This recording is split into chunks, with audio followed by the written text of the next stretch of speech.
Wasabi forever. Stand for something. We appreciate the blessing, bro. Let's go. Ain't trying to bite it, we create it, then we ride it. We know our wave is seismic and you really can't deny it. We just keep on soaring higher, you would swear it's autopilot. Then you realize tone and shift and made a living off a fly. We are the wave and it's bigger than the moment. It's a movement that's progressing like the truck stick on opponents. It's time to stake our claim, it's time to bring the pain. We're battle tested, now it's time to show it ain't a game. It's time to make a lane, a different vibe, another wave. We're known for killing, shoot, even help them pick their graves. We're breaking free of chains and running towards the day. Like the victories in plain sight, we're taking flight to reach heights. These boys is tired of waiting, tired of playing, time to go. This vibe's been percolating, gaining steam to explode. Built in anticipation, maybe time to reload. We paid our dues, now we're coming back to repo. We kicking doors, we ain't got no time for peepholes. We keep evolving for our family and our peoples. Ain't playing fair in this game, we just some cheat codes. We are the wave and our hurricanes on beast mode. Welcome to Waves of the Bay. With DJ Spaceship and Joker Phone.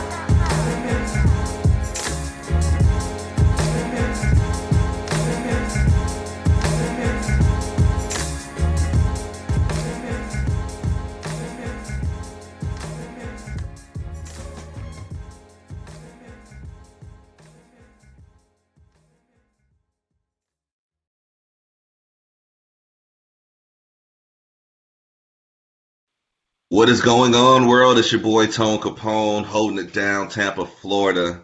Shout out to Kansas, man. I can't forget about the hometown, Junction City, of course, man. You know, I gotta shout them out. Ain't nobody else shouting them out, but yo, I'm holding it down for Waves of the Bay. This is the podcast, episode number 9, believe it or not. And the thing about Waves of the Bay, the podcast, we're on FM radio. Shout out DJ Spaceship, my partner in crime. But we've been on FM radio for over 2 years.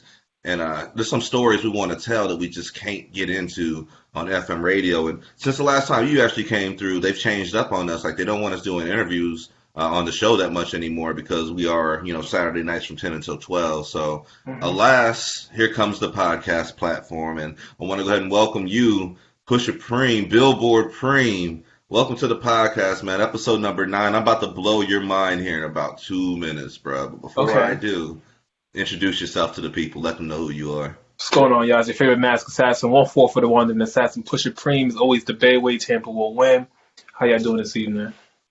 Dopeness. Now, man, I don't even know where to start this one at. Let me just blow your mind right now, actually. So, This is episode 9 of the podcast. Like I said, we're 2 years into FM radio.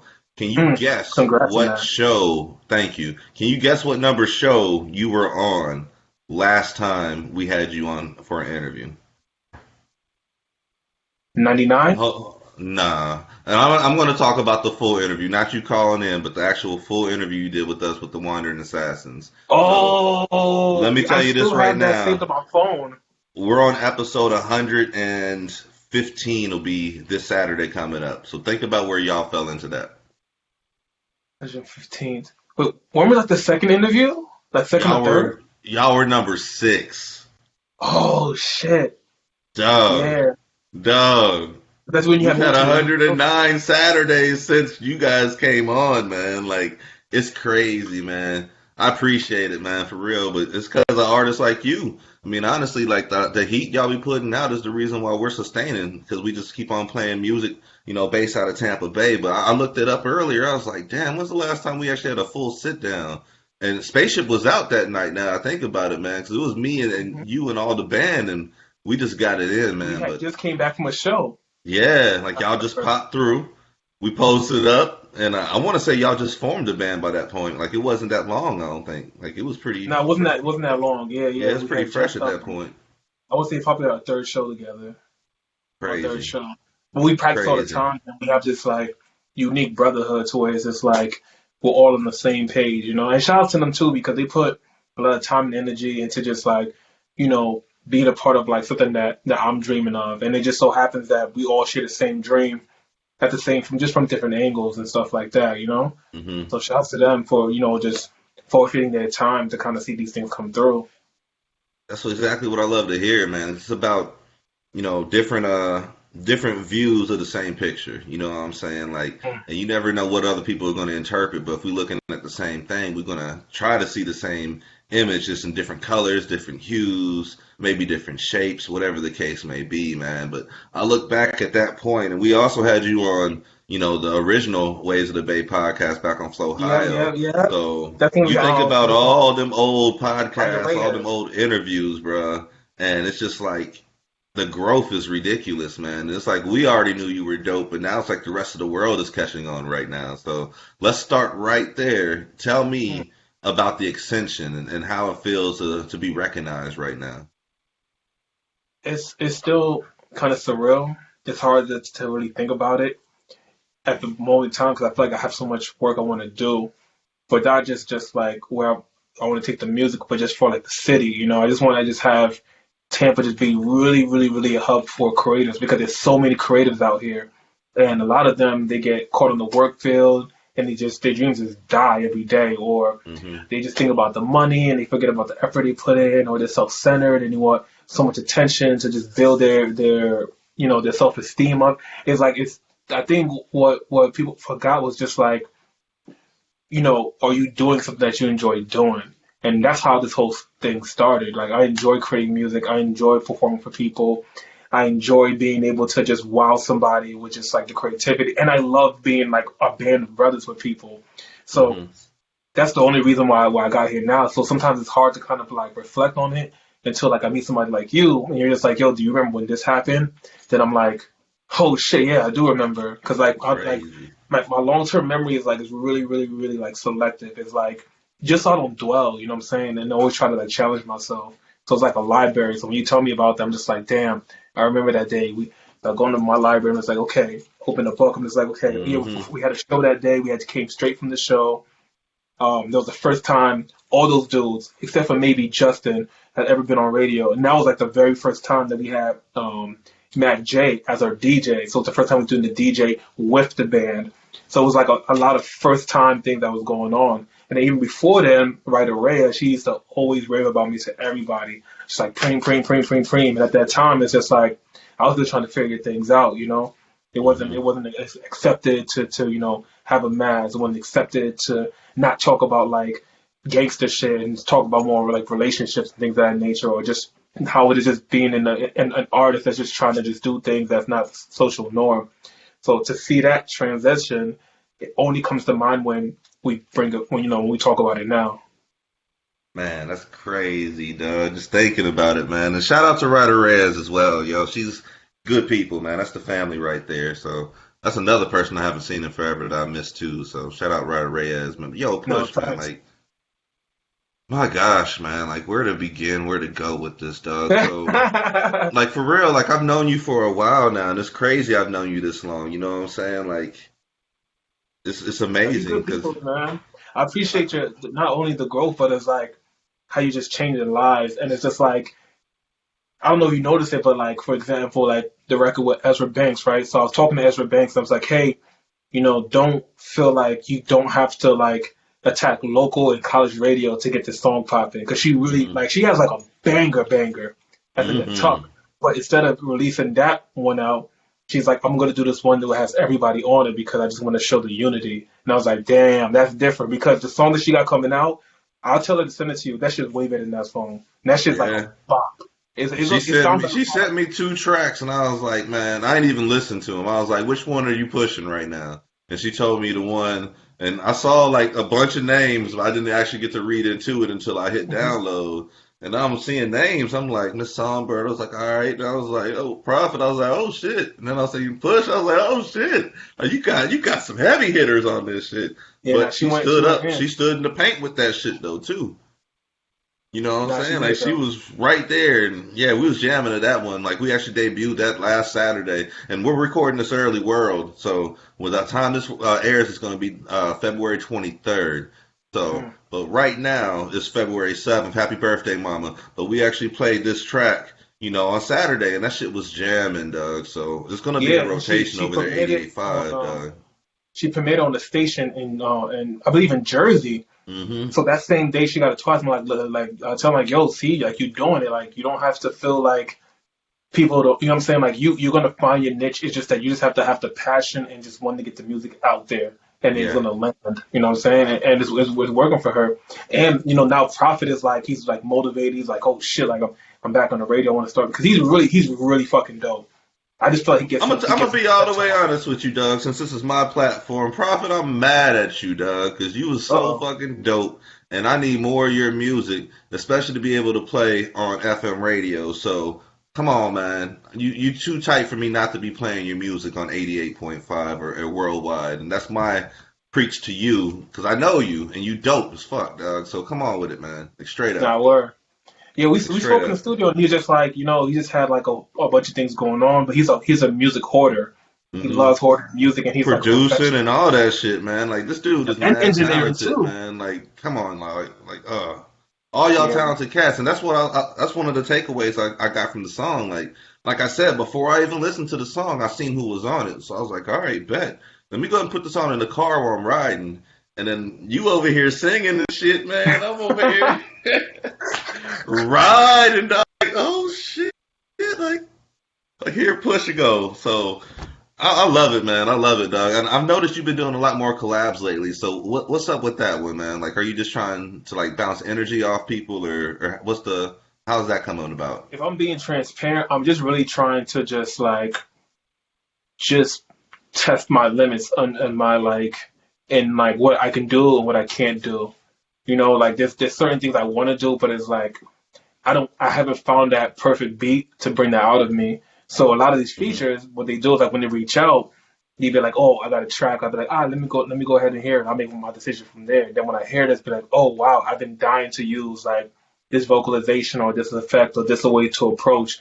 I just haven't had that production yet. You know what I'm saying? Because my team is just really trying to hone in on my sound. So a lot of my newer stuff is a bunch of like beat flips, and it only gives me like an opportunity to do like really like 8-bar setups. You know what I'm saying? So as of late, now it's like working with these different people, and it's like, okay, well, I want to do like a nice little 12-bar hook that don't have a chant afterwards. You know what I'm saying? Or something that just like really cater to like one particular like person. You know what I'm saying? Like those hooks that feel like you're talking to somebody. I want to do that Already, a lot yeah. more. So yeah, it's just the production I get right now doesn't cater to that. You know what I'm saying? Like I'm really just like I'm trying to make. It's gonna sound cliche, but I'm trying to make hits. You know what I'm saying? And not in hitting a way to where like the whole world love it. I just want to make like universal music. Like when I go to the mall and I hear like Pharrell's "I'm Happy," I would love to make a record like that. Because then my daughter can enjoy Right. that record when she gets older. So that's what I'm trying to like. I'm trying to make feel good music right now. You know what I'm saying? I'm not trying to slander people. I don't want to talk about beef. I don't want to talk about the past. I don't want to be on some hustle shit. I'll say that shit for when you want me to rap. And then it's like, okay, here's my bio for everything I got going on, you know?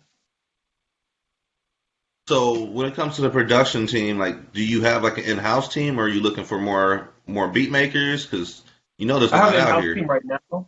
Okay. It's hard to reach out to more people because it's like the first thing people give me is trap. You know what I'm saying? I'm just like I'm not doing trap. You know what I'm saying? Like, because I'm really just banking on just kind of just getting the name out there overseas, and I feel like the overseas market will appreciate what we're doing here in Tampa. Because a lot of people that live in Tampa are not from Tampa. They're from New York, LA, Chicago, Jamaica, Europe. So if we can have that influence channel over to us, then at least people will be able to kind of like make the music that they want to make and know there's a market that's going to appreciate it. I'm gonna attack that right there because there's one thing I can't stand calling our area artists, and that's local artists. And everything you just touched on is part of the reason why I can't stand using that term. So explain to me why you are not a local artist.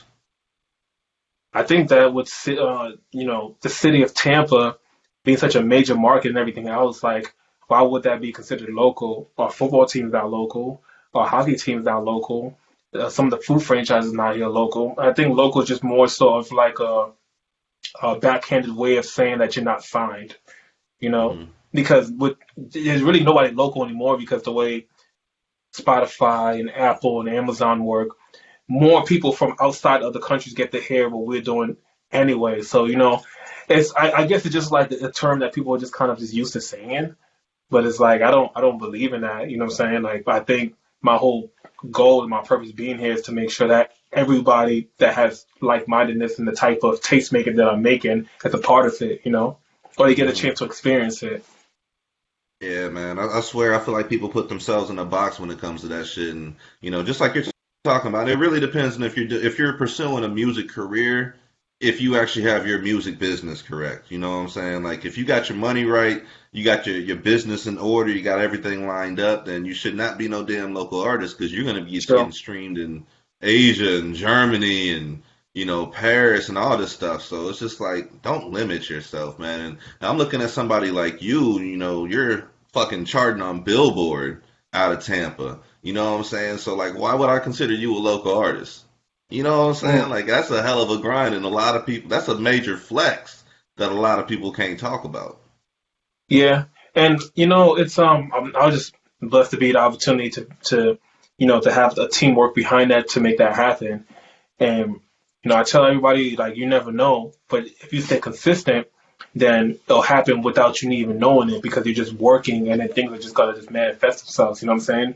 It's like the same players that like train and they play every season. They're not like, yo, game one we're gonna go to the Super Bowl. No, they're just like, yo, we're just gonna just keep playing hard, keep winning games, and oh shit, now we're here. And that's why I try behaviors, man. That's what it is. It's just routine, and it just adds up after a while. Yeah. Yeah, no, but I agree. I agree with people because in the beginning, I wanted to just be respected in Tampa for what I did. But then when I realized that like the market in Tampa is really not catered to like my particular style. It's like it kind of caters towards like and I'm not going just based off like I do a lot of analytics like the Spotify charts for Tampa. It's a lot of Kodak. It's a lot of Hot Boy. It's a lot of like struggle music, you know what I'm saying? And the thing is like, I don't want people to look at us as African Americans as like the struggle culture. You know what I'm saying? We're not the struggle culture. It's just that we're just in situations that our forefathers or our parents put us in, and we're just trying to find a way out. You know what I'm saying?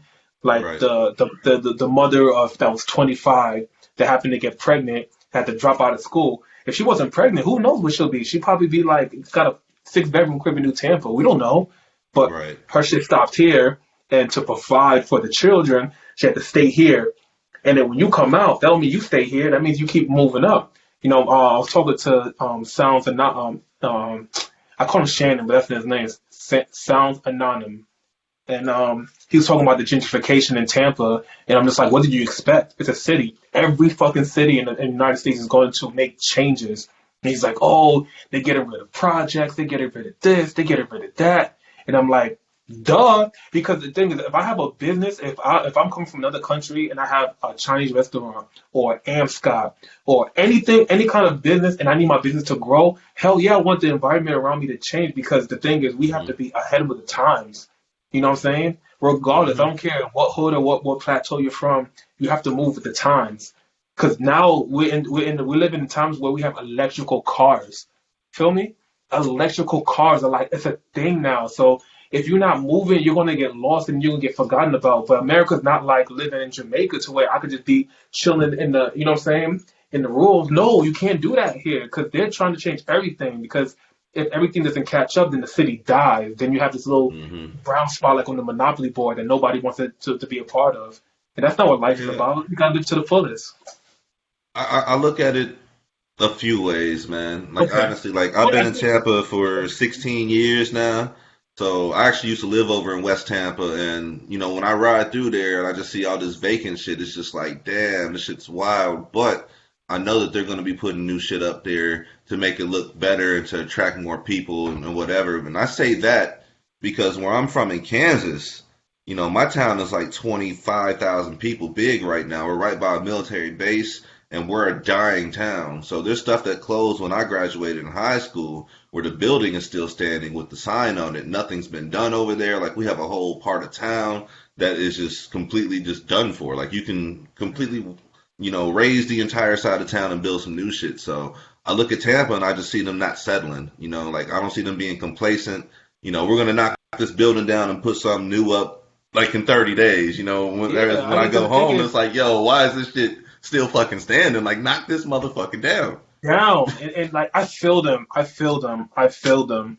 But when do we look in the mirror and be like, I was complacent and I waited too late? It's kind of like Hmm. taxes, right? Like you got some people that don't file taxes for mad years, and it catches up to them. They be like, damn, oh man, I got to go through all this shit now. Yes, because you waited too long. You know what Yep. I'm saying? Like you still gotta abide to the times. You feel me? It's like that's what I had to do because like when I saw things was going on just in like music, the way that people was doing shows, and I seen Mike. Mike was it was like, yo, Preem, stop going to these showcases, do your own shows. And I was just like, Easy. nah, nah, I'm not going to. But you know the reality was I was scared that no one was gonna show up to my Hmm. show. Hmm. And when I started doing shows, then that's when things started propelling for me because now I'm doing my own show. I'm working twice as hard to be able to get the people in the building, and then now it's like the fruits of the labor is showing off. And that's the problem with some of the people that are in this position. They don't want to put that extra work in. They don't want to wake up just a little bit earlier. They don't want to read just another book to be able to progress. They're just like, well, I got my spot here. I'm gonna do this. I got some time to chill. I'll go home. You know, Hmm. my mom, she used to be the director at TGA. She talks about it all the time. There be times where overtime is available, right? And if these people have issues going on to where it's like they got bills, they got things they need to take care of, and they won't take the overtime. Hmm. They won't take the overtime. That's fucking. It blows my mind. You know what I'm And saying? complain about this shit. You Woe is complain me. about. Nothing ever goes right for me. All that shit, man. Like, nah. I'm a firm believer in putting some fucking work in, man. And I know you can understand that shit. If I didn't put any hard work in, I'd be in Kansas right now. Or dead Hmm. right now, honestly. Like, straight up, man. Like, Tampa is like a come up to me. And, I've been to college and all this other shit because I put in fucking work. You know what I'm saying? Like, you can't Hmm. just stand still and expect things to happen to you because that's not how the world works. Oh, yeah. Yeah. I don't care where you're at in the world. Imagine if Tampa was in India, bro. What? It'll be so tough for people. I tell them all the time. Like I come from New York to where it's like they won't gentrify the place, but it's like if you're not up on the new hustle, then you're gonna be broke forever, and your children are gonna Hmm. be broke, and their children's gonna be broke. Be lucky that you're in the town to where it's like they might break down this old rec center and turn it into like the whole like Publix Chinese restaurant dry cleaner. But not for Right. nothing, you can get one of those spots too, and then open something that you enjoy doing. You know what I'm saying? Like, oh man, like I can go on for And that's the days. problem. That's the problem with the drop money, though, man. They should have been using that shit to invest in themselves and getting businesses and all this I other shit. Because saw once it dried up, they assed out. Like, I saw the uh, documentary. The documentary, I was just like, wow, like niggas is really doing this. oh, Your they was crib is doing like, it yeah, like hard. niggas got fucking 6 foot roofs and they getting Maybachs in the. I used to live in the West when a lot of that shit was going on, and I just sitting out on the patio, you be seeing some shit, man. Like, yo, 32-inch Dayton's and shit. Like, yo, what the fuck, custom? So, man. It's wild. It's wild. I mean, and maybe it's a cultural thing, but it's like I'm always gonna promote people to just look for like advancements. And one thing that you definitely said was important was getting the music business right. Because I'm trying to Hmm. work, to myself to be in a position to where I sign a deal by the end of this year.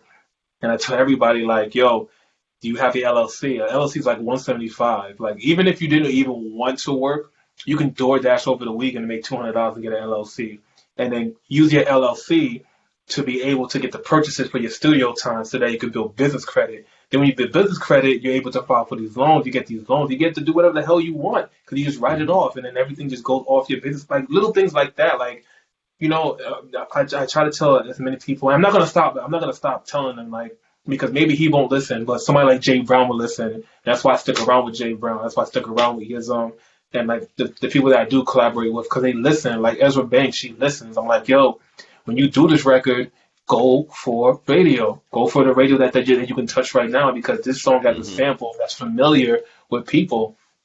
You know what I'm saying? And then boom, now look, she did two in one day, and then she's not gonna stop talking about she wants to do a challenge next. I'm like, yeah, keep going. Don't give up on the Just keep song. on. Yeah, have Hmm. a plan, have a strategy, and that's where I see a lot of artists fall off. Like they'll just put a song out there, but they're not really pushing it. Like they Hmm. just have, and they'll drop a whole bunch of shit and just never really have anything in particular that's defining. You know what I'm saying? So Yeah, it's I just used to one of be them one of them, so things. I Like, know. but you know exactly what I'm talking about, though. You Hmm. dropped a whole bunch of dope ass music that can get more recognition if you probably would have fell back a little bit and pushed it harder. I'm sure, right? Hmm. Straight up. So it's just one of them things, man. Like, I want to know actually, because since you're steering her towards radio, like, how do you feel about radio? Because a lot of people think radio is dead. Nah, it's not that. I think radio is a great avenue to touch the older demographic that will spend the money with you if they see that as feasible. You know what I'm saying? I mean, feasible. So when Wild played Adam and Eve, that was a shocker because I didn't think that she was going to do it when she had told me to. And then Joey played it, and then everyone's reaction from hearing on the radio is the reason why I'm just like I fuck with radio because it's like it feels like you're just graduating from like college. You know what I'm saying? Like my wife was all Hmm. teary eyed. I had people send me videos. I had people be like, "Yo, I'm gonna record this shit every Right, day. Every day I get in the right. car. Like, Like, yo, nigga, we why made not talk to me?" it. Yeah, Straight up. and that makes me feel good because it's just like some people are just rooting for you to win, and radio is just like the platform that everybody respects and understands. You know. Yeah, all the Oh, way. actually, That's that's where we were starting the campaign for people to request the song on Ways of the Bay too for 8.5. So you know, dope. what I mean, should we get some requesting for sure? Dope, man. That's one of the things I love about, our FM platform is because we're not like iHeartRadio or controlled by none of the masses. We actually get to play what Yeah. we want to play.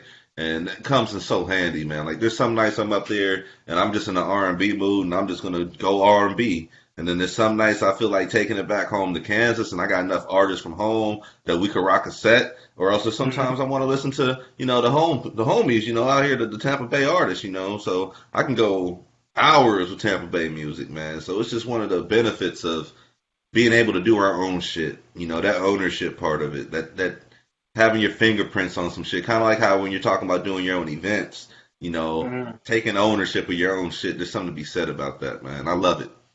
Like Hell honestly, yeah, honestly, hell yeah. man. But yo, this is Waves of the Bay, the episode 9 of the podcast. I got Pusha Preme right here holding it down, Tampa, Florida. You're always talking about Tampa will win. Why? like, like why? No, because the thing is, this city has the potential to be as big as Miami or Orlando. I mean, we already took care of everything when it came to food and beverage. The city already gets a lot of bread. It's a beautiful city. Like you said earlier, like you love Tampa because of the opportunity. I call Tampa the home of second chances. Like there's a lot of people that come up from fucked up positions. They come to Tampa and they flourish. Like the stories are endless. You know what I mean? Even somebody like Tom Brady, he came down here, rebranded everything. Now he's doing clothing. He's about to be a spokesperson. He's That like a whole motherfucker new look person. extra happy right now, don't he? Like that's the Tampa sunshine got to his ass quick. It's a great city, man. Like we don't get beat up by the hurricanes and the storms like everybody else does. You're able to travel to multiple parts of town like St. Pete to where you can get a lot of the arts and the water and get that vibe. Then you got the Clearwater vibe.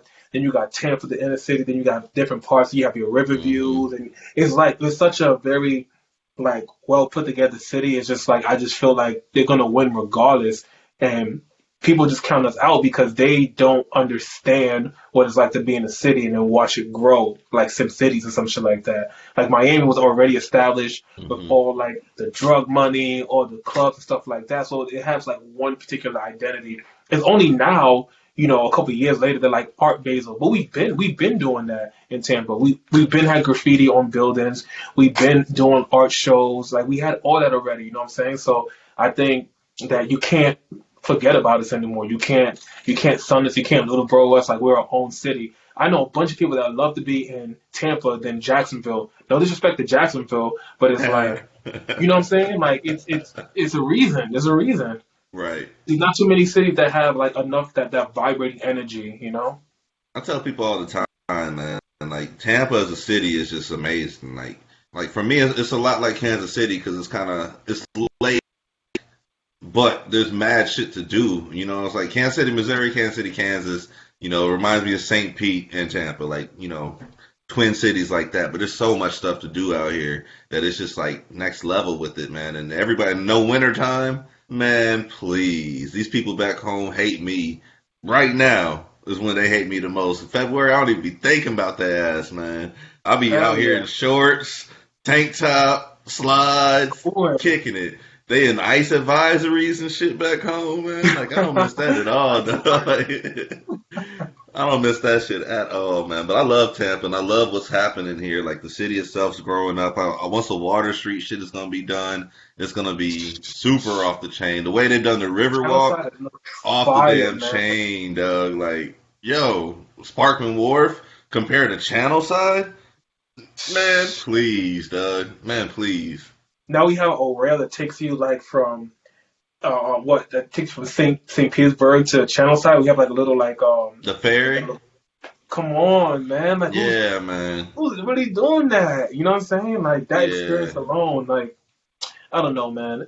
I just feel like we have a lot of talent. We have a lot of it's like a melting pot. So when you have a melting pot of individuals, you're gonna make some good ass on culture. That's the way I see it.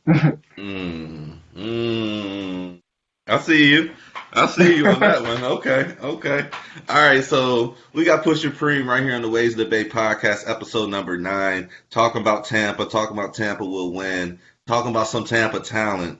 But we got to go right back to you because you are one of the most elite Tampa artists out here. You just Sheesh, thank nominated you. on the. I gotta say it, man. Creative Loafing put you on the top 21, 22 artists.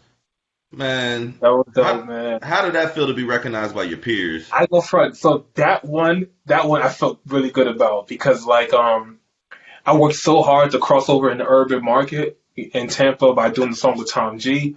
So I have finally got my respect from there. Like like people like Buck Sosa and LA to Go, and like they know who I am now. And they know it's like Hmm. okay, this is not like some like phase because for them they just seeing it now. But I've been doing this since what like 2011. You know what I'm saying? Like there's so many years. So for them to catch up and be like, okay, now it's authentic. This is who he is.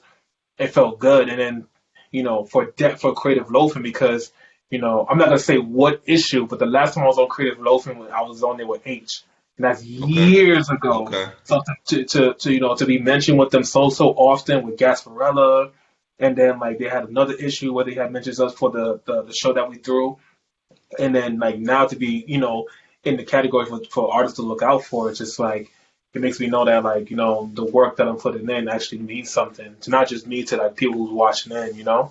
Right. It's validating.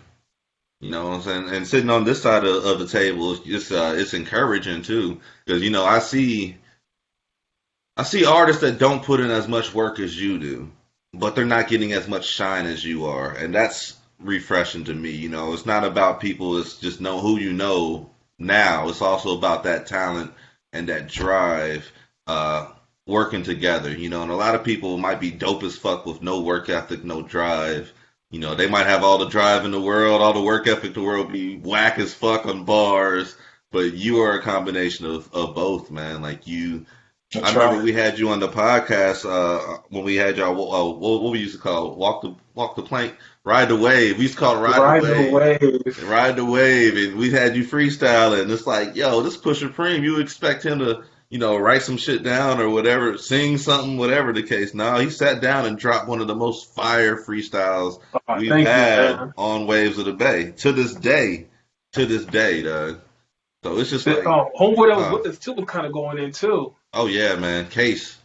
DJ Cass. Cass, yeah, DJ Cass. Yeah.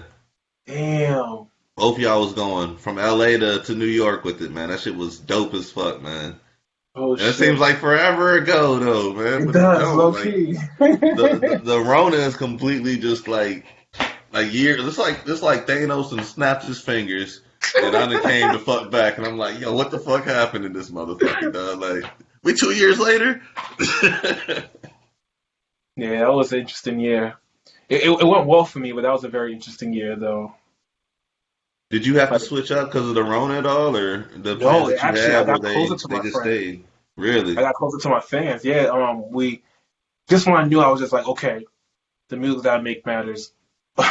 So I'm supposed to. I had just signed with Symphonic. I just signed with them, right? And I was supposed to do my release party at the Symphonic building.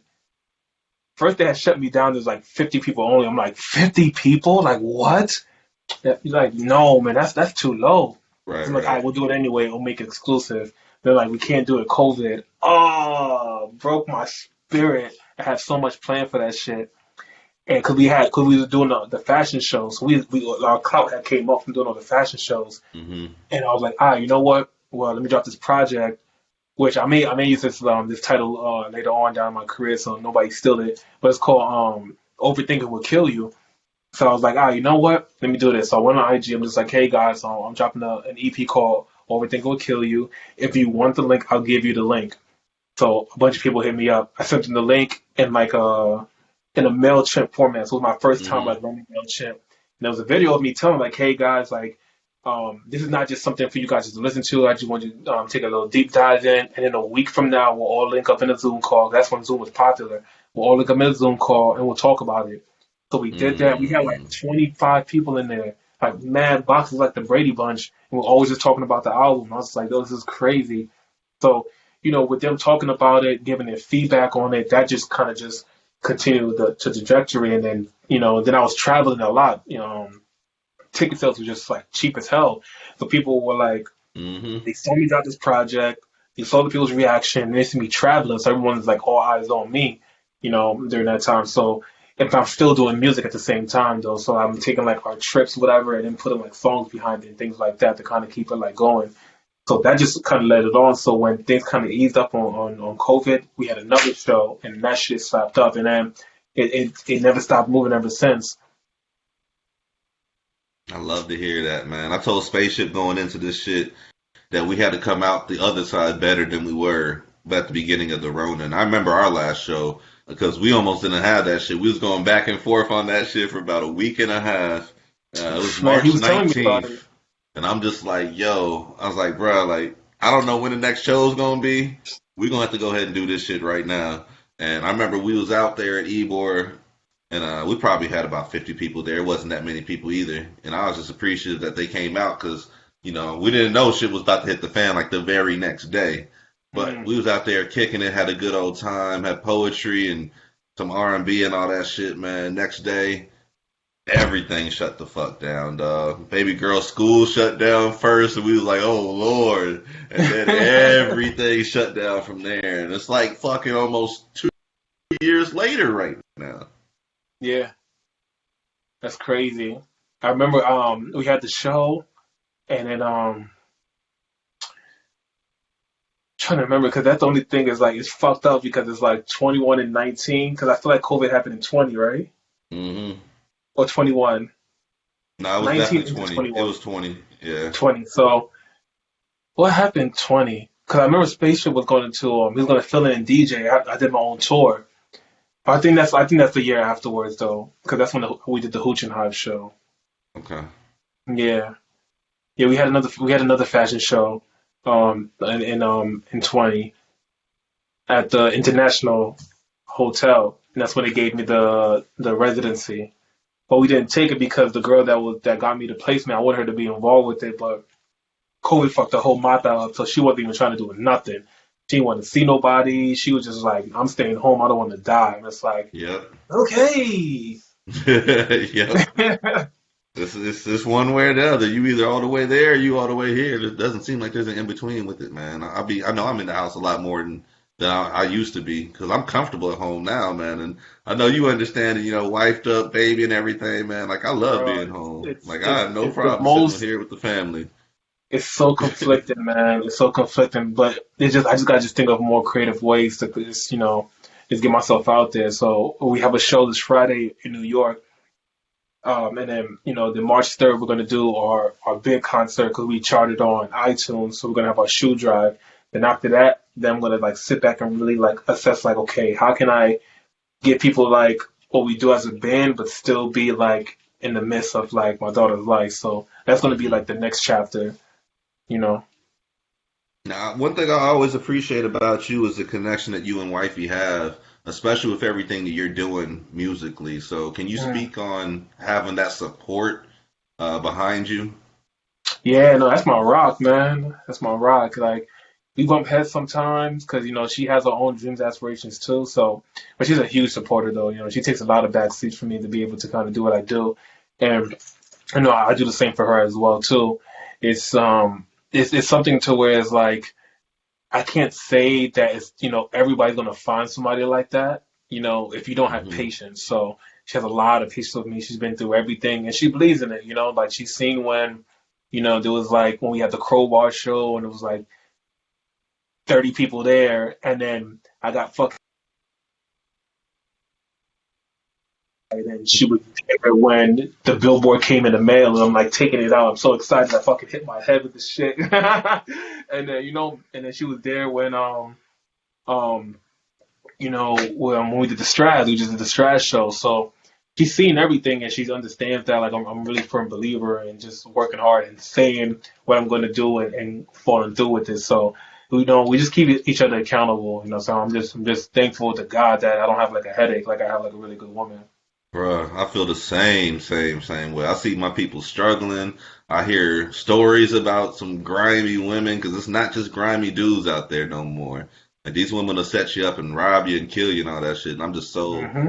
thankful I have somebody that is trustworthy and supportive as well. Because a lot of people in this industry, music industry, don't have that. You'll have the girl that's going at you and making you feel bad or whatever the Yo, case may dude, be. yo, like Like. hearing the Kim Kardashian and Kanye West shit is just like I don't even know how to be able to stomach that, bro. To like to for you to not let me see my child on their birthday and then put them on TikTok without my permission. Oh Hmm. man, like Kanye, yo, big salute to Kanye because I wear a mask and all that, but I'm still a violent black man. Like oh, I'm going over the edge. Like shout out to him for being able to like contain the fuckery. Hmm. And then I hear the thing about like Lil Durk and them and these female situation and and then the Migos and their woman like hopping between like yo what?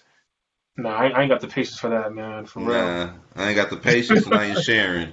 Like straight up, those two things. As an Aries, I ain't patient for shit, and I ain't sharing a goddamn thing that's mine. So fuck that. Like,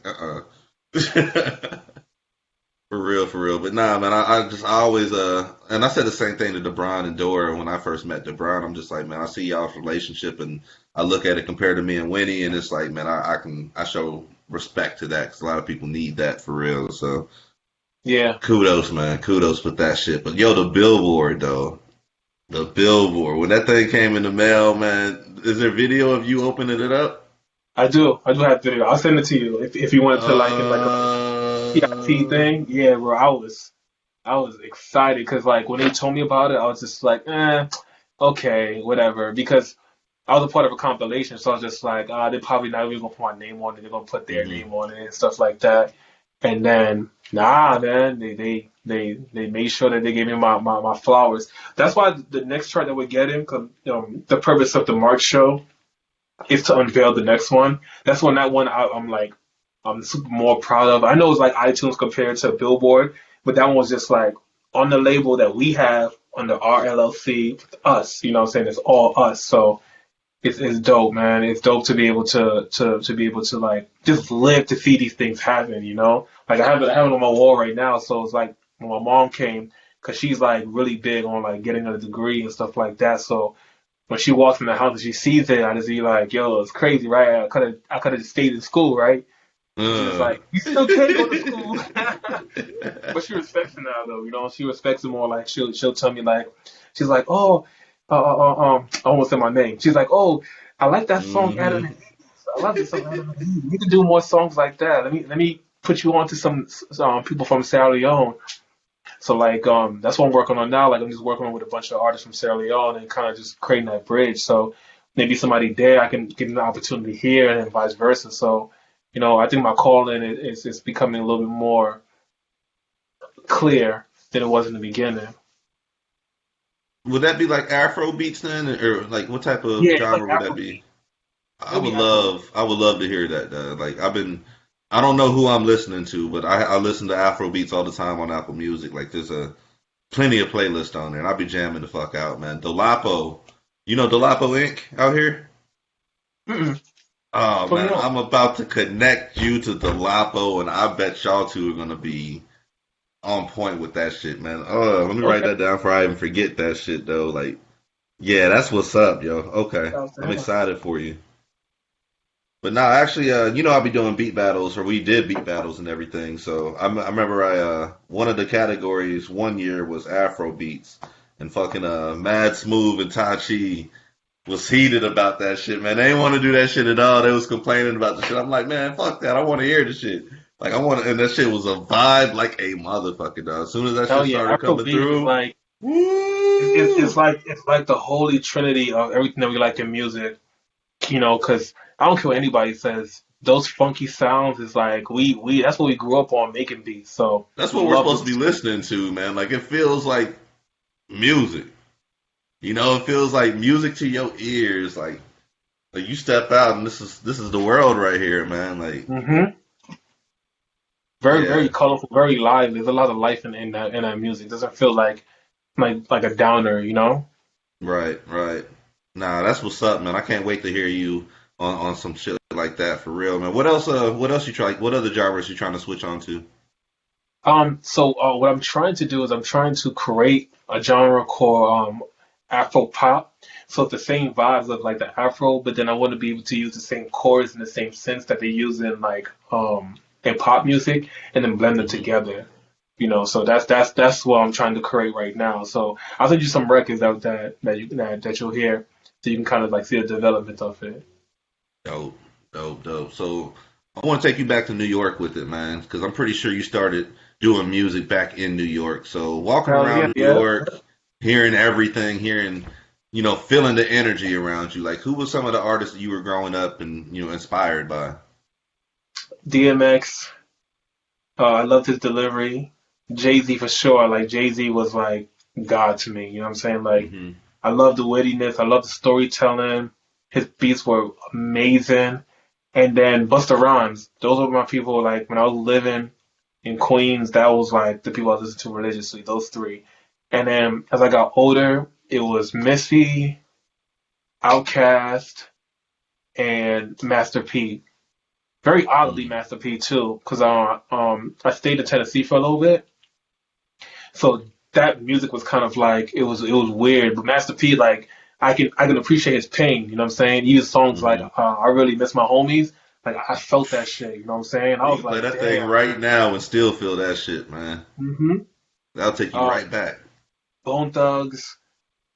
At one point in time, I was in like a mystical stage, but thank God for mystical because they introduced me to Pharrell and then the Nerds. And then when I moved to Tampa, I was heavy into the Nerds and Pharrell. That whole movement with the clips and everybody, I was heavy into Hmm. that shit. The production was just so dope. You know, it wasn't like anything I've ever heard before in music. And now listening to them allows me to enjoy people like Tyler the Creator. Like he's one of my favorite artists that I listen to on a daily basis. Like chords, man. God damn, bro. 'Cause I didn't grow up in a Baptist church, so I didn't get those. I didn't get that growing up. That's like me older. So those shits is like it's so magical, and it just gives you like a different way to kind of express the lyrics in music to use space and to not be afraid of space. You know what I'm saying? A lot of Hmm. artists they hear a beat and they're afraid to kind of just like hit you with a 4 bar setup, chill for a little bit, and then bring it back and give you like a nice little 8 bar setup. You know what I'm saying? Like that All space the in it's way. like so important so you can digest the words. There's a lot, exactly. A lot of times people will just write, write, write, write, write, and not give themselves any pauses or none of that shit. And it's just like you're over here, you're not even delivering. Like the delivery is all the way off because all you can do is spit, and people ain't Hmm. really getting the intent of your words. You know what I'm saying? Like you can do it different. You can cut Hmm. out a lot of the words and still have the same message. Yeah, that's the hard part. That's poetry right there. Yeah, that is poetry right there. For real, for real. But now, man, what else, man? All right, so Jay Z is like God to you. So recently, Jay Z was like, "There's nobody that can challenge him in a versus battle." Mm. Who would you put to challenge him in a versus battle? See, the thing with Jay Z, he thinks it's a battle between words. It's not a battle between words. It's about nostalgia, production, and performance. So, like, as much as he won't admit it, Kanye would give him a run for his money for sure, Hmm. for sure. And people have been telling me Lil Wayne, but Lil Wayne doesn't have as many hits as Jay Z.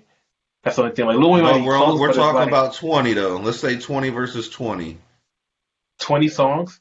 That's how the versus Yeah, challenges are but set up right Jay Z now. have a. It's not fair. Like I heard everyone's like take on Facebook. It's not fair. Jay Z has a bigger catalog. Two songs. He can do two songs off of Reasonable Doubt. That and I'm not. That's not even the lyrical. It's just like when you hear it, you're gonna be like, oh, like you automatically love it because it plays a part in your life. Wayne has a lot of great verses on other people's songs that make you love him. A lot of Hmm. mixtape shit. There's even a category for it called mixtape Wayne. But you can't tell me a song off the Carter Four can beat some shit off Jay Z's 4 for 4. Like you know what I'm saying? It's like it doesn't Right, add up. right. Like there's a certain point in time where the value of Lil Wayne didn't come in like these songs. They came in these verses.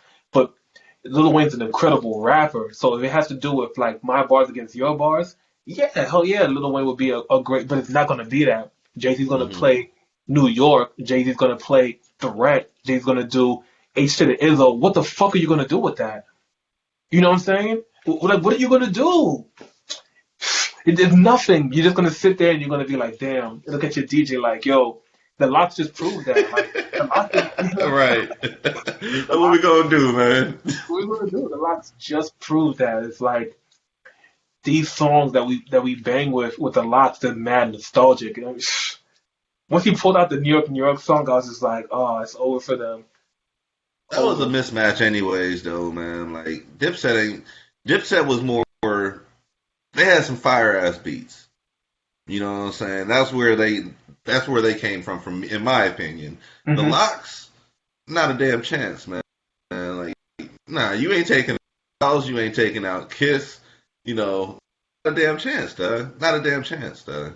So I saw that one being super lopsided, man. But when it comes to Jay, I feel it is a very short list. Kanye is on that list. I feel Drake, even though like if we're just Oh talking yeah, about yeah, yeah, music, yeah. I feel like That Drake would be a good can paint one. against anybody. And then I don't know. The more I think about it, like I feel like Nas can still stand in the paint with Jay too. You know, because when you listen Nas, to Nas, like I've been listening to more Nas than anybody lately, man. It's like it takes me back to when I was cutting grass outside. You know, when I was a he does have kid, and a it's like really fucking good catalog. I'm not gonna it's front. ridiculous, though. His And catalog it's is mean. I will say that.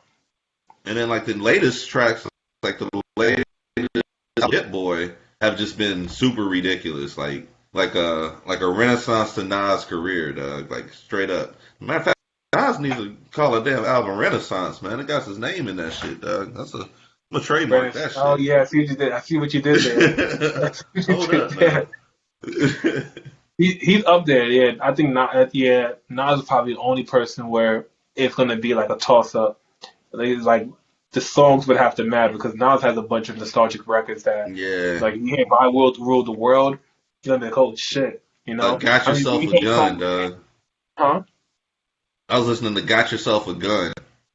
That one too. That's a hit. Shit, Ain't heard that shit in forever. even if you do his room besides, if you did fried chicken with him and Busta Rhymes, like, oh, Mm-hmm. like Mm-hmm. he got a bunch of them, Mm-hmm. man. He do. Yeah, I Nas is love it, like man. I love it, dog. in my state of mind. Yeah, he got a bunch of them.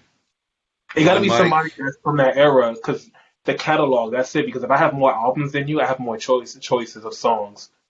Yep. Yep. All the way with it, man. Episode Hmm. 9 of the podcast. We're speaking with Pusha Preme, Billboard Preme over here holding it down for Tampa. Man, Yeah. New Yorker holding it down for Tampa. I love that shit, man. I love it. I love seeing New York. Like Mike Mass, like we were speaking on. Every chance he gets, if he's out there in national, television or radio or whatever the case, he's still putting on for Tampa, man. And that's Oh yeah, no how doubt. Tampa's going That's to the win, best. dog. Like Tampa, the music movement is like we're here and we're ready. So I just can't wait to see what's going to be next. But for you, I want to know. I always see you post about Yism. I want to. What is y'all's relationship, man? Because it seems like y'all's bond is like when it comes to music. It seems like you all like both of y'all are always checking for each other and always collabing with each other. That's my So guy, how did that man. come to be? I love Yism. You know why? Because when I first came on the scene, like I was like, all right, I need to start from the youth and work my way up. Because Mike wanted to just take me from like under his arms. I was like, nah, because it's like I'm not gonna be doing like rap. Like I want to do songs, and if I gotta do songs, I gotta start from like here, work my way up. But I'll see you when the time comes. Mike was like, you sure? I'm just like, I'll see this one with Young Parisians. I'm like, trust me, bro, it's gonna work out. And then Yism, like, he just like allowed everybody to just like give me a chance. So I came, you know what I'm saying, on a mask or whatever, and just like, this guy is like, this, that. And it's like, yo, I'm just a fan of MF Doom. He inspired me. I want to make music anonymously. I used to be a part of a group, and I don't want that story of me being that group to continue on because it's like two different thought processes, two different ways of making music. Like, I made my first solo project away from the group. You know what I'm saying? Before then, I had never made a solo project before. So, and Yism was just like, yo, let's like, I fuck with him, give him a chance. And, the more shows I did with Yism, the more people stayed and people was like believing and seeing the movement that we're going through. And I just love Yism's energy, you know what I'm saying? He's a very genuine dude. I nicknamed him the Rage God. I'm like, yo, you need something to kind of just go along with what you're doing because you're making these kids like feel good about just raging out. I don't know what's going on in their household, but your voice has this thing to just bring out this uplifting. I want to jump and exert myself kind of energy. It's like you hear like what you're doing is gospel to these kids. So, like you just need to just continue doing that and just figure out like the marketing in your music. So, we look out for each other because it's like I know how much potential he has, and he allowed me to be able to hop in his circle, build his fan base, which grew my fan base. You know what I'm saying? Because they say like if a crowd sees another crowd enjoying something, they're normally going to kind of attach to it. And he helped me blow. You know what I'm saying? He's like one of the main reasons why I blew up in Tampa. I could see that, man, because that dude's energy is unmatched, man. Like I've seen him. We did one of your shows because of Yism. We did one of your shows. Yeah, I remember the shows at Fubar, man. That dude used to have the stage rocking, yo. Like, good times, man. I miss doing shows in St. Pete because we got to meet so many dope artists out of St. Pete and kind of, we used to call it bridging the Bay, personally, because there's a lot of people there's a lot of divisiveness between Tampa and St. Pete, man. And I feel like it's starting to be more, I won't say unified, but they're more, I don't know, they're more cordial to each other now. You know what I'm saying? We all want to see each other win for the most part. So we're starting to work together. And it's not every artist, but I mean, you don't need everybody for a movement either. You just need a few like-minded people. You get the ball rolling, and then you see everybody else trying to chase after the ball and catch up from there, Exactly. So, yeah, it's one of them things, man. But you're doing your part to progress the music scene. With the masks, I want to know, how much work do you put into each mask? Shit, OD, man. It's like it's so much work that it would be like it would be a headache to make another one for another individual. Like I wouldn't even put myself through like the turmoil to sell it because of like how much, you know what I'm saying? Like right now I'm blessed right now, so I work with Watrina Kilson, so we collab on them. So all I gotta do now is just give her the design, and then we just agree on the pieces, and then we just come together. And I'm just like, okay, well, these are the things that I would like in there. She'd be like, okay, well, to have these things, make sure that you have this to continue the maintenance of it, and we just work together on it. So she's working on the third mask that we're going to do for the March show. So I'm excited to see how, we put that all together. So, but prior to that, shit, bro. No, bro. It's like, from sitting there with the glue gun and then like looking at the sketch, then looking at this and fucking up. Yeah, and there's probably some shit only you seen too. Nobody else ever noticed it, but because you seen it, you gotta start all over again. Or I had like a wild show and like everything's all fucked up, then I gotta go home and stitch it back up. It's just it's a lot of work, and it makes me respect the mask more because like every mask I make is pertaining to a certain project. So like this one was like for Before I Say I Do. The chain. One people call him the chain. What I call him Chainsaw P.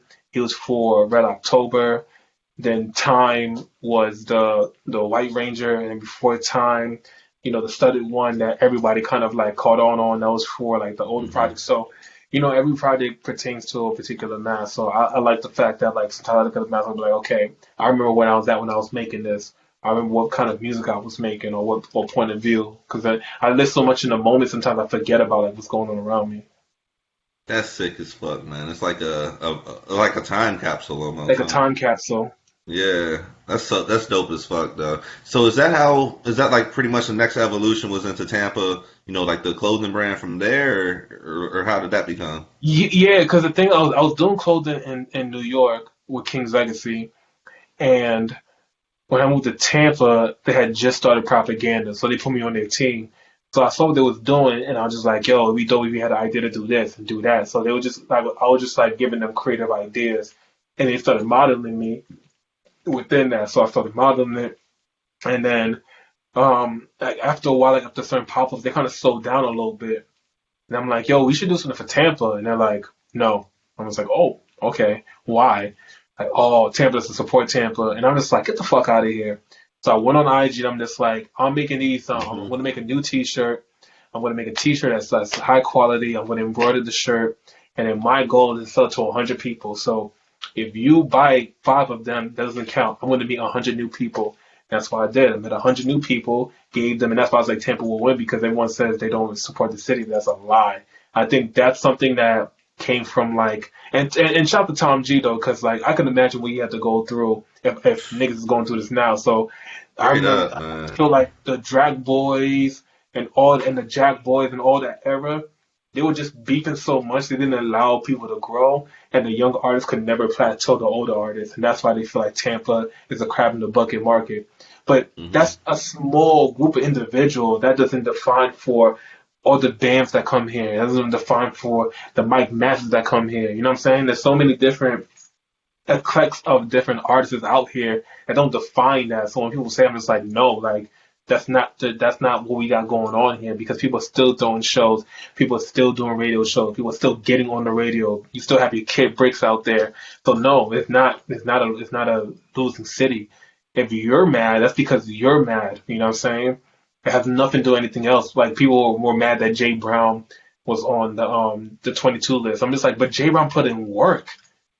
You know what I'm saying? He not only that he put in his own shows for a minute, he's featured on all like most of your favorite records on other people's joints, and he helps orchestrate his girls' fashion shows.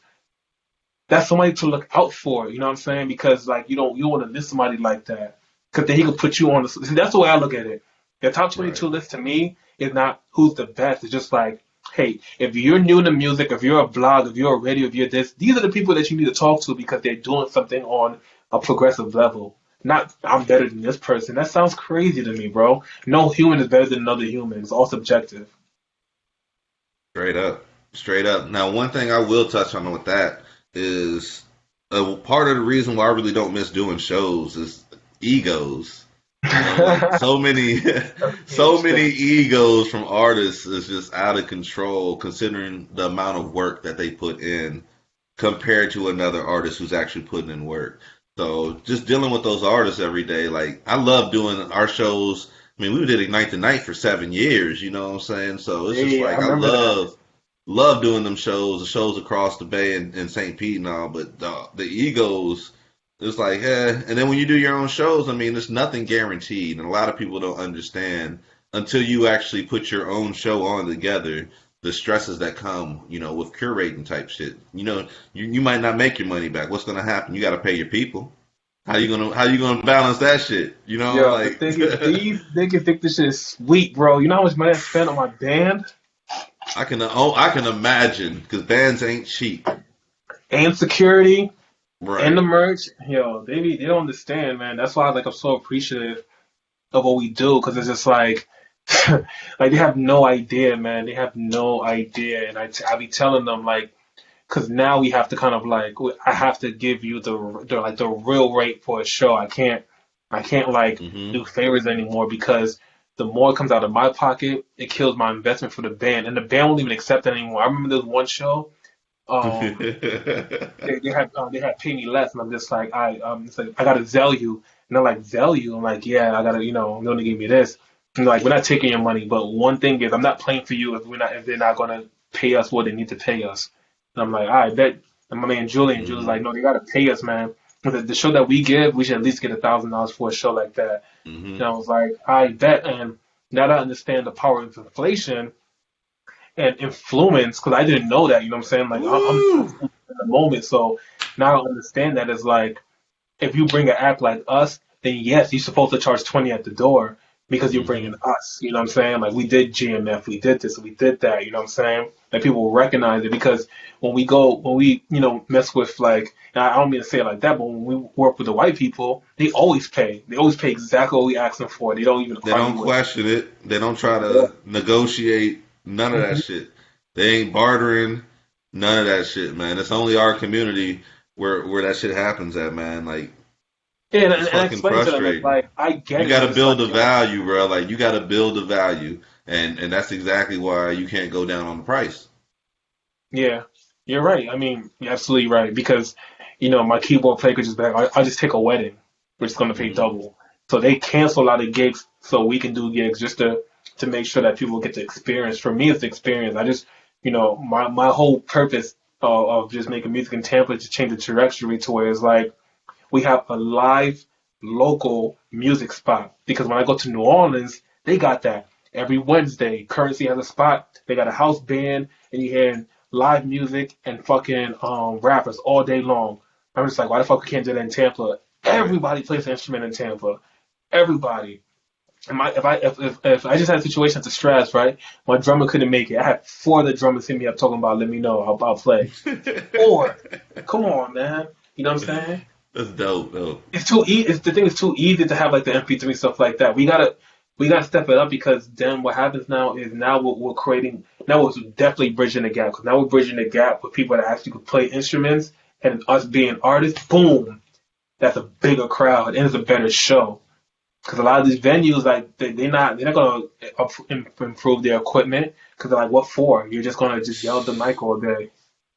Fuck that. And drop the mic, break the motherfucker, all that shit, man. But then Mess these the sound system up. You got a lot of these bands from Orlando, Sarasota. They come through and they put us on their tour spot. So they come in, they touring, stealing our fans, and getting the fuck out of here. No more of that. No more of that. We need to be able to hold our own. And that's why when I did the tour last year, I brought a couple artists with me so I could show them, like, no, we can go to Sarasota. We can impress them. And now we're the ones that they want us to bring back. No, we can go to Tallahassee. You know what I'm saying?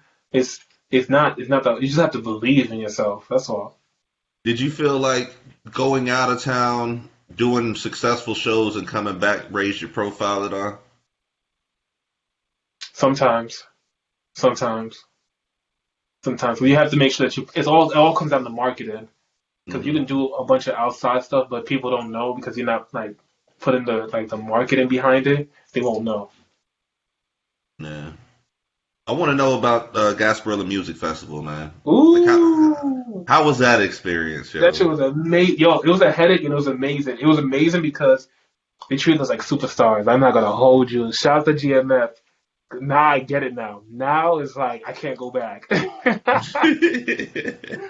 Yo, on Friday we had a show on Friday, right? Because they was like, yo, Preme, we need you for another show. So we did the bike joint. So you got there, they put us behind the back. They had a tent for us with fucking Red Bull. I brought the Yism with me. They had Red Bulls and waters and fucking comfy couches. I just Yism's like, yo, this is nice. I'm like, bro, this is the artist tent. This is how it's supposed to be. You know what I'm saying? And they compensated us for the gig. So boom, we did the show.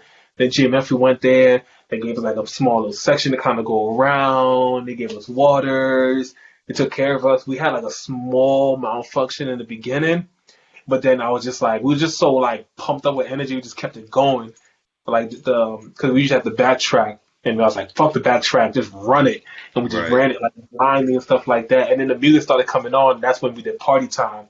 That's the footage that everybody sees. So Party Time, I'm just like, oh, I hear the beat, but you hear that doom, doom, doom, doom. Doom, doom, doom, doom. I was like, okay, it's over. You're like, oh, shit. So that experience was dope, man. I think they're getting better at giving more opportunities out to everybody. Because I see K-I-I. That's how I know him. K3. K3, okay. Yeah. He's actually getting the opportunity to perform. Sammy Hughes, DJ Cool. So I think every artist that's serious about their craft has to get that GMF experience, because now what happens is the people that attend that, they're able to be like, oh shit, you're here? And now we can just kind of just like change the demographic of our audience. You know what I'm saying? Sometimes people just need that belief to fit their ego so they can keep on going. So they have to keep stopping in between and shit like that, you know? And just to be on the same card as Nas is just amazing for me. Like, I don't, you know, I never did that. Bro, I'll be looking at the flyers and just imagining, like, you know, if I'm hosting, if I was up there spitting, like, what would it be like to be on that motherfucking stage? And I was just like, ooh. It's, I mean, like, you gotta come correct. Your time comes, man. It's, and I think it's a lot easier than you think, but it's like, it doesn't take much anymore, because they have a thing about doing back-to-back artists. So as long as you're consistent, shit, you could be on the next one. They just had one, so I think they're gonna try to do one twice a year, every year. How did the Black Gala come to be? That came out of nowhere. But then I talked to Justin. So Justin is on the board for GMF, and he's been trying to get that venue at the Straz since June, which is weird because it's like I was talking to Broken Mold because I was going to do the Straz in March. No. Yeah, in March. I was going to do the Straz in March. I only canceled because they have some weird drinking rules. Like, you can only drink in the lobby, you can't drink in there. And my fans drink, so I'm just like, nah, I'm not going to make this like a have us sneaking our drinking and shit. Yeah, bro. they're going to break rules. So I was just like, nah, you know. So Senya called me. He was like, yo, we're doing this Black Gala. We want to have you perform. I'm like, all right, who's on the card? I want to know who's on the card first, you know what I'm saying? Because the Straz is like, that's big. You can't, like, you know. You can't half-ass that shit. You can't finesse yourself into that shit. Like, you got to come correct. That way we can come back type shit, you know? Exactly. So Yeah. I didn't want to be a part of, like, it being like a fucking nut job, you know what I'm saying? Right. I you know, I care about my brand too much. So they did it clean, man. I saw they had the radio promo. You know, everyone was all dressed up nice. So basically, like, what they're trying to do is kind of like get into that whole non-profit circle, which is the Black Gala, so that they can have something every month or every quarter, things of that nature. So that was like the first installment. So it was dope, you know what I'm saying? They did it the right way. You know, COVID test, sound check at a decent time. I wish they had more artists out there, but other than that, I think for a first go around, it went really well. It was experience for real. Like, that stage is huge, bro. That's probably the biggest stage I've ever been on. Yo, I want to see a track with Queen of X and y'all. Okay, I'm with it. Yo, I knew she was a fan, so I'm watching her. Yeah, and I'm like, because yo, you want to talk about energy, y'all two with the band behind you would be fucking magnetic, dog. Like, that shit would be fucking. Whew. I'm gonna reach out to her. I'm gonna like, for real. Yeah, Queen of X is super beast mode. She actually rocked our very first show. Every time we've had Queen of X on, I say 4 shows, I think. Every show we could be having no issues, but as soon as she touches the mic, something goes wrong with the audio. Like, the microphone always goes out. I think it's her energy. Like, her energy always just takes over everything. So it gets to the point where, you know, we might not have, like, spaceship shit might not be working, the mics might not be working, and she won't even need that shit, bro. She will command the entire building with a fucking Jovan playing the drums and her doing her thing, dog. Like, I feel like a Brolic dynasty, because she's just like all words. It's just like, ugh. She killed her set. I like her. I like Shelby. Siobhan was. I was just so mad that Siobhan went last, but oh man, Siobhan.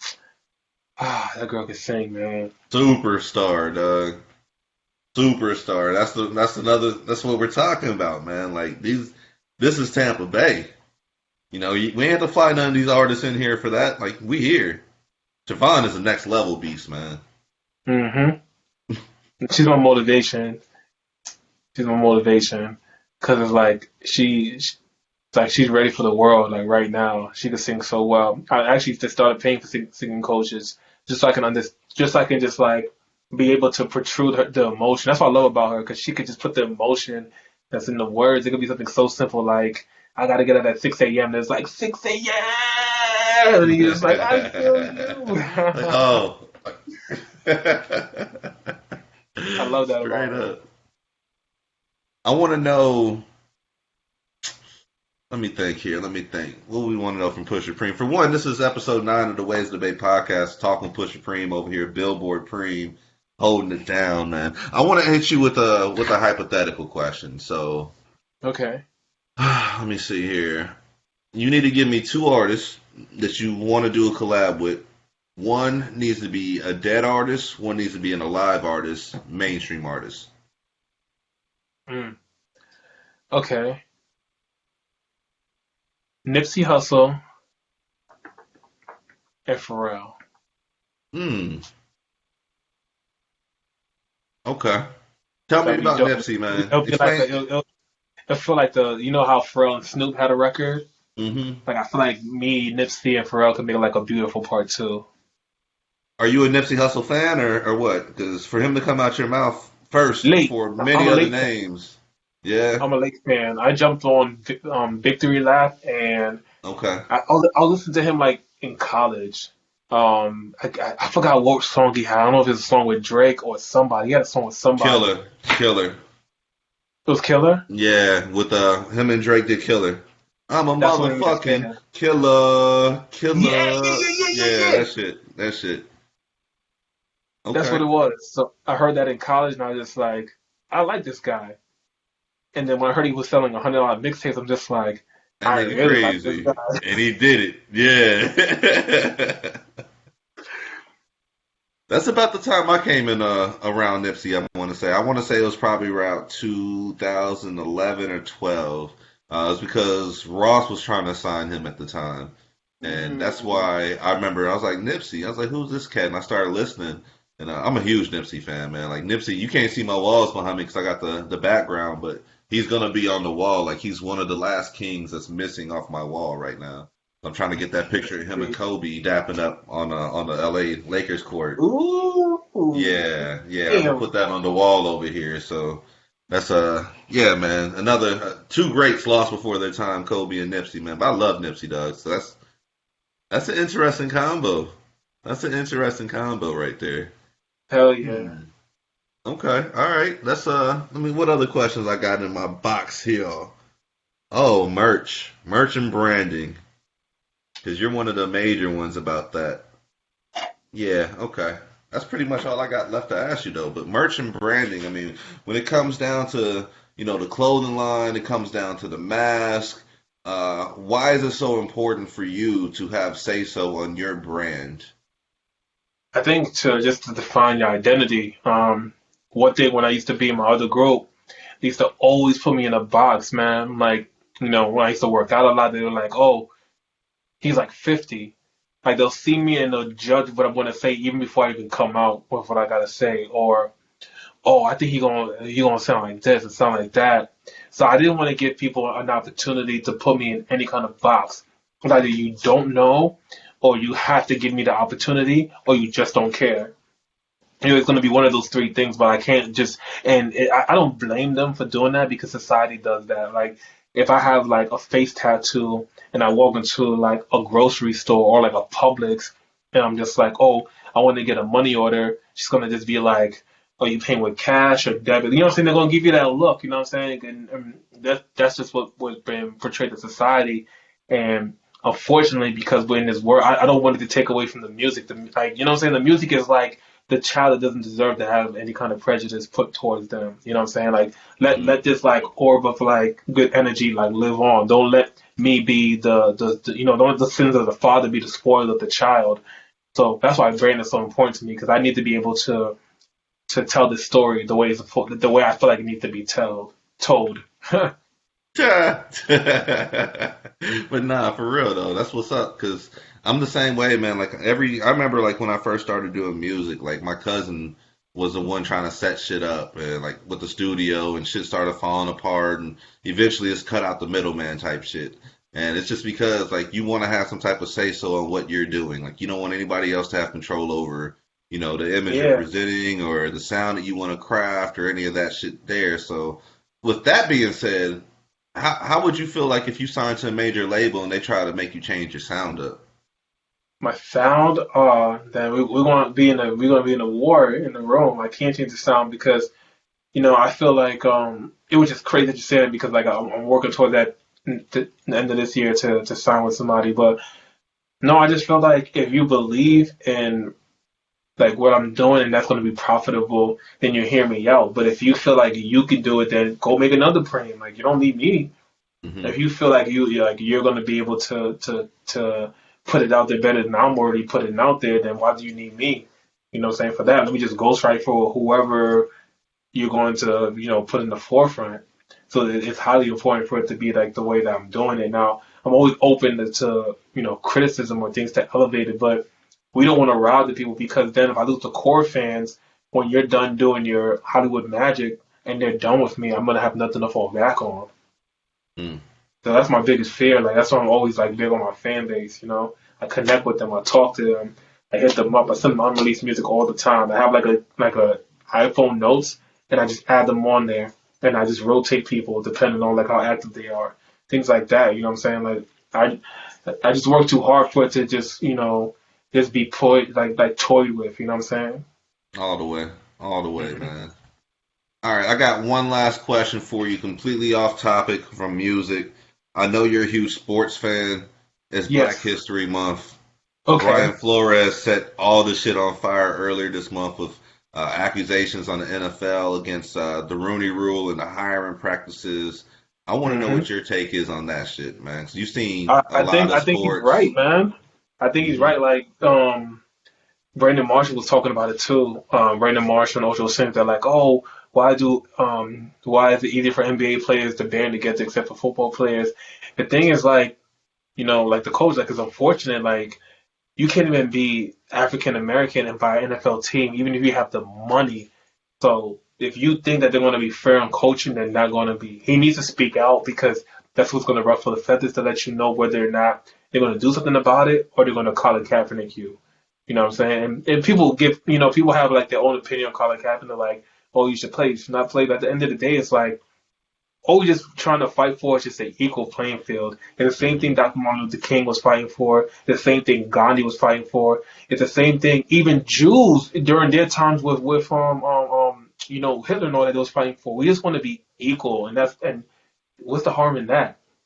You know what I'm saying? Everyone just want to be treated, just given that fair chance. And I feel like certain markets still got like this old back way of thinking, and you know, you got to call them out. If you have proof, call the fuck ass out, man. For Hmm. real, call it out. But you better have proof. You better be ready. Yo, Like ain't no half-assing that one, they'll be like, whoop, straw, and then like swing it boy. across the world, bro. You better have proof. But I mean, like the NFL did it with Donald Sterling. They're like, Hmm. here go your proof. And when you have the proof, what happens? Poof, no more Donald Hmm. Sterling. If you have proof, they'll get rid of the problem. They don't want no problems. You know what I'm saying? We put a lot of money in those seats for sure. I So feel yeah, like shout out I to feel him too. like I feel like the Kaepernick situation, I don't think we all realized how big it was when it happened. You know what I'm saying? Like, I don't think we all realized the magnitude it was carrying in the moment. Because now that I look back on it all these years later, like, to think that him taking a knee sparks a majority of this shit is crazy. Like, Hell he yeah. deserves to have some flowers in his way for the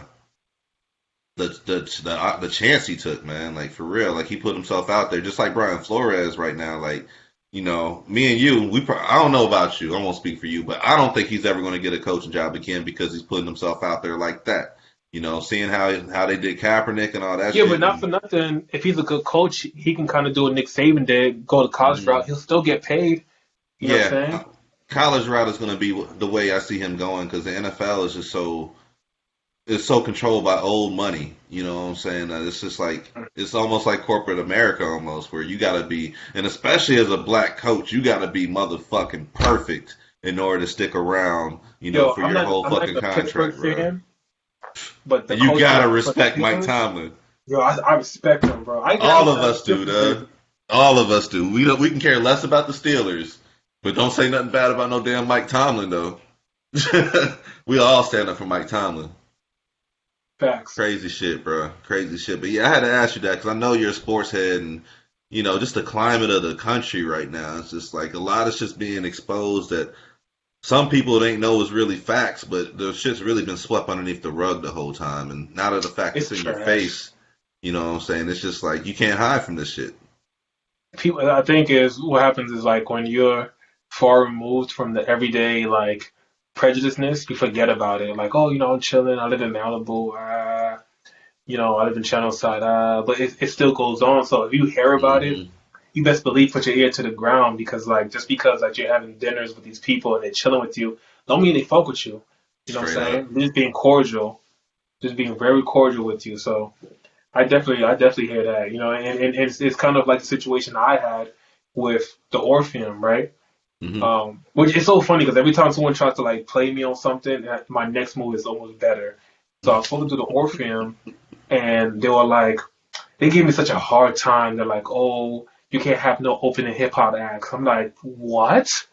They're like, yeah, because of the situation that happened with Extentacion. I'm like, nigga, that was the Ritz. That wasn't here. Then he's like, oh, well, the situation that happened with K-Camp. I'm like, yo, y'all bullshit. So I went to Uchenheim. We had the sold out show there. So then we hit them back up again. And they're like, oh, we can do it. It's just that, like, maybe we can just kind of just end it early. And I'm just like, what's wrong with y'all? Like, you be having these bands that be smashing their guitars on the ground and stuff like that, these white bands. Y'all don't say nothing. You know what I'm saying? And it's not even because I like y'all venue. I just want to do this here because of the history of what you guys are. But now that I know what you guys are about, it's like, I don't even want anything to do with y'all. And then now years later, they're going to be moving out of Ybor. Right. So good.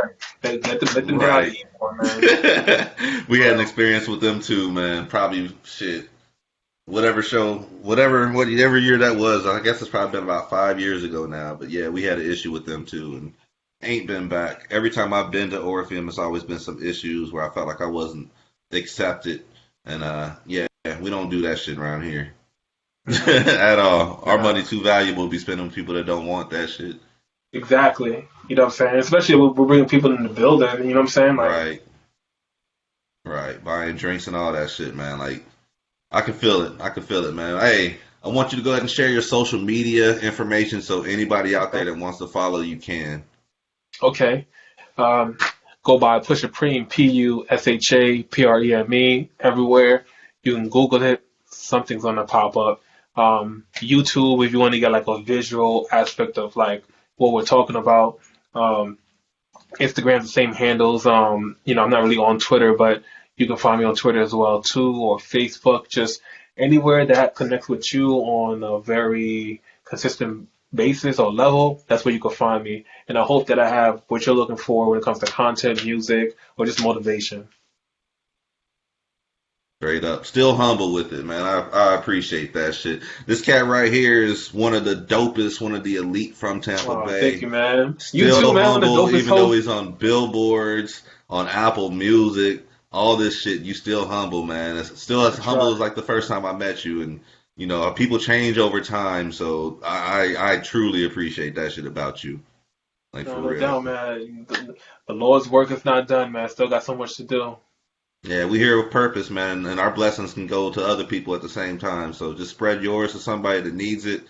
Keep on making that great music, and keep on just being an advocate of Tampa music, man. Like, we will win because we're already winning. It's just a matter of just getting out there and letting other people know about it. So thank you for taking time out to talk with us on the podcast, too. No doubt. Thank you for providing this platform. Like I told you earlier with Ezra, like, we appreciate everything that you're doing.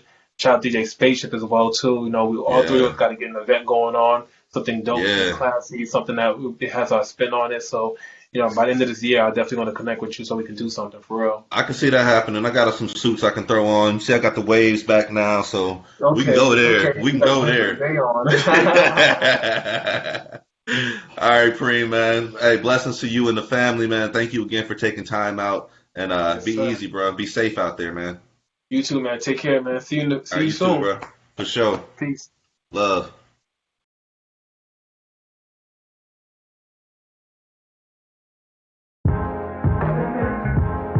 This Kino Sabi forever.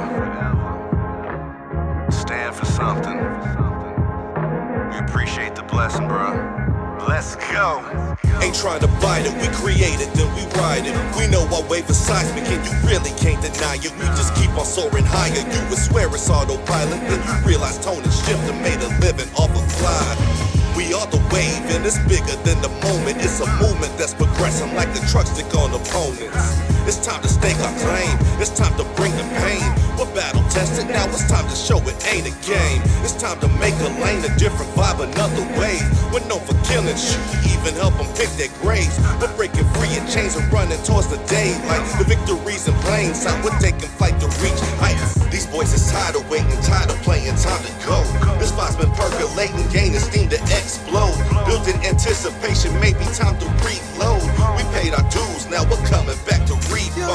We kicking doors, we ain't got no time for peepholes. We keep evolving for our family and our peoples. Ain't playing fair in this game, we just some cheat codes. We are the wave and our hurricanes on beast mode. Welcome to Wave of the Bay.